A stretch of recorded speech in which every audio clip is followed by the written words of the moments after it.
So first, France decides to openly mock Christianity during the opening ceremony of the Olympics. We've all seen this already, but now churches are being set on fire, and we don't know the cause, right? It could just be anything. It could have just been some sort of fire just happened to spontaneously erupt on the roof of a church and burn it down. That's always a possibility. Maybe there is actually connection between the Olympics and these fires that are happening in churches, and it's not just in France, it's also happening in broader places in Europe. We're about to see some evidence of this. If you've not seen this yet, we are extremely shocked. Church set on fire in Saint-Omer. Bell tower collapses, building partially destroyed. The Church of the Immaculate Conception in Saint-Omer was partially destroyed after a major fire broke out in the heart of the building in the middle of the night this Monday, September 2nd. On site, there was a lot of emotion. The church is a landmark for many residents. Here is their summary really quickly. It is 4:18 this night. The sacristy of the Church of the Immaculate Conception in Saint-Omer is ablaze. The flames quickly spread into the side nave, then the central one reaching the roof, the bell tower. The latter collapses shortly after 5 o'clock this morning of September 2nd. Here is an image. An investigation will be open to try and understand how this fire started, but according to Francis Coster, the mayor of Saint-Omer, there is no criminal lead identified at this time. It could therefore be an accident. So there's some recent evidence that actually suggests something nefarious, a little bit more nefarious going on. We'll cover that in just a little bit, but let's actually watch a video of the steeple being destroyed here.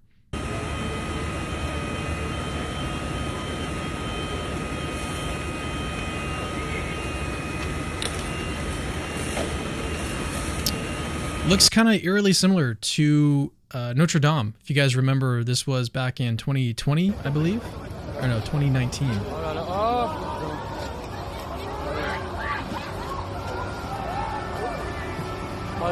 I mean, you can kind of faintly hear it in the background. People are like screaming, and it's horrible when you see this type of stuff happening. A lot of people have this reaction. And I've been thinking about this, like, why do people react this way to these sorts of church being burned down and stuff? Some people are very happy about it, don't get me wrong. I mean, there's a reason why this stuff is happening. And I think that there is actually connection between what we saw in France in the Olympics and now in France, these churches being attacked. Here's some more pictures of the actual destruction. And it's just wild stuff. Okay, so this one obviously taken from like a helicopter or something in the middle of the night. And you can see the sun is starting to come up. So this is toward the end when they were about to extinguish it. So this is the next morning after they did extinguish the fire. What kind of struck me about this one is that there's obvious beauty and destruction at the same time, which is almost like a poetic description of the world we inhabit. So there's beauty, there's suffering, and it's all together at one time. I've talked about suffering in other videos, but in this video toward the end, I'm going to talk about beauty and why I think it actually supports the existence of God, which is interesting because a lot of people are sort of gut reacting to this as like, this is so horrible, at least here in the West, at least, well, maybe I should say at least here in America, a lot of people are like, this is horrible stuff, shouldn't be happening. And we'll talk about some of the reasons why people think that, but I think ultimately all of that actually points back to the existence of God. But this picture is just, it's horrible, but it's also still beautiful in some weird, strange way. But let's now turn to one of the most reputable sources of information on the internet, Reddit. So they posted about this in the subreddit Europe, and this was 21 hours ago, so this was before any of the new evidence has recently come out, which again, we're going to cover in just a second. But this is what it looked like in the morning. They posted the picture of when it was on fire in the morning. So let's look at some of these comments, though. Some of them are actually really interesting because they're posting from Europe. Okay, so someone said, same in the UK. Church insurance company Ecclesiastical said there were 150 arson attacks over 5 years here. We haven't heard about these in America. At least I haven't. Like, I haven't heard that there was 150 church attacks the last 5 years. And again, this is dating back to the Notre Dame incident. So this is... with Notre Dame, though, we don't exactly know. Like, we don't know how it happened. It could have been arson. We just don't have all the details. And that's a little bit strange after 5 years. We still don't really know. A lot of stuff happening that we're just not being told over here in America. Why on earth would people burn something as beautiful and historically significant? I think these two reasons, I'll highlight these in a little bit. I think they are the number one reason why people are so upset about this, and they get upset about churches being burned down. So this comment says, sad to see it fall now after surviving 2 world wars.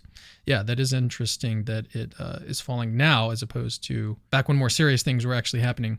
Why are there so many churches burning in France? Someone says, historically speaking, the number one reason for destruction of landmarks are probably spontaneous fires. Not sure where that probably is coming from. But again, this is Reddit, so people just say kind of whatever first thing comes to their minds. So this person is in France, and he says he or she, churches are being burnt quite often all of a sudden over here. I wonder why that could be.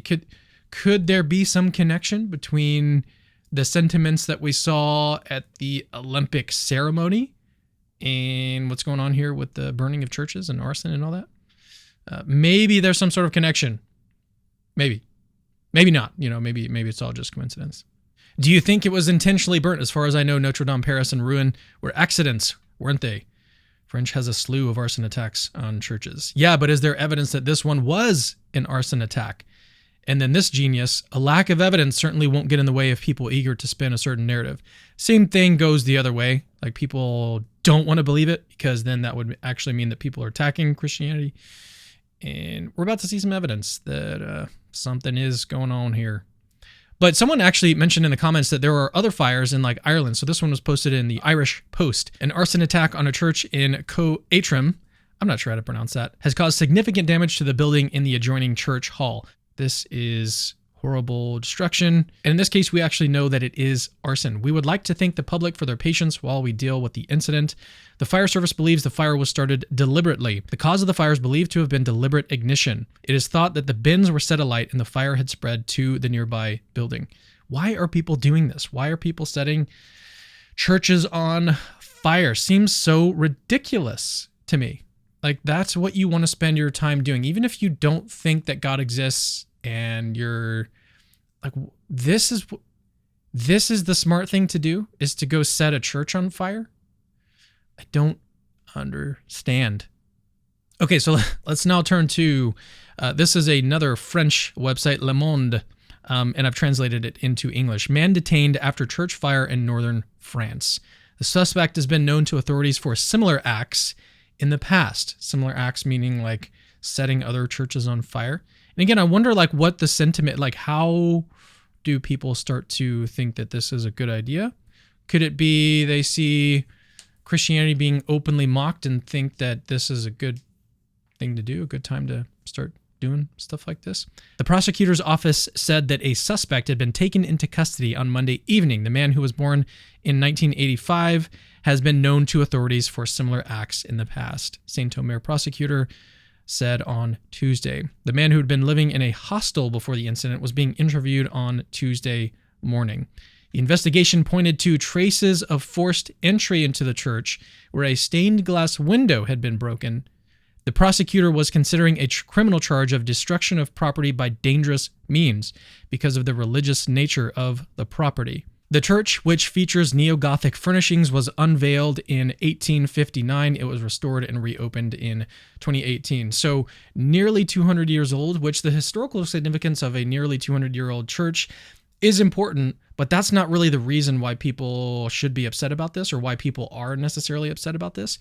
I think it honestly comes back to beauty. Let's talk about beauty for a second. Why I think it actually points to the existence of God. If you've never heard an argument like this, you want to stick around because this is really interesting.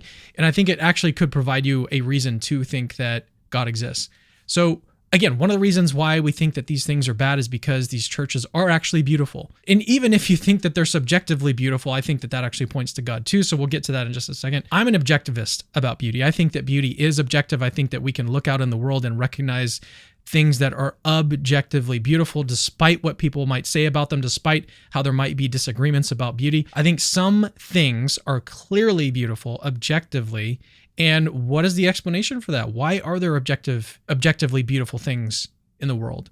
On atheism, it doesn't seem like we would expect anything like that. It doesn't seem like we would expect either beautiful things to obtain in the world. It seems more like we would expect a world that's just pure chaos.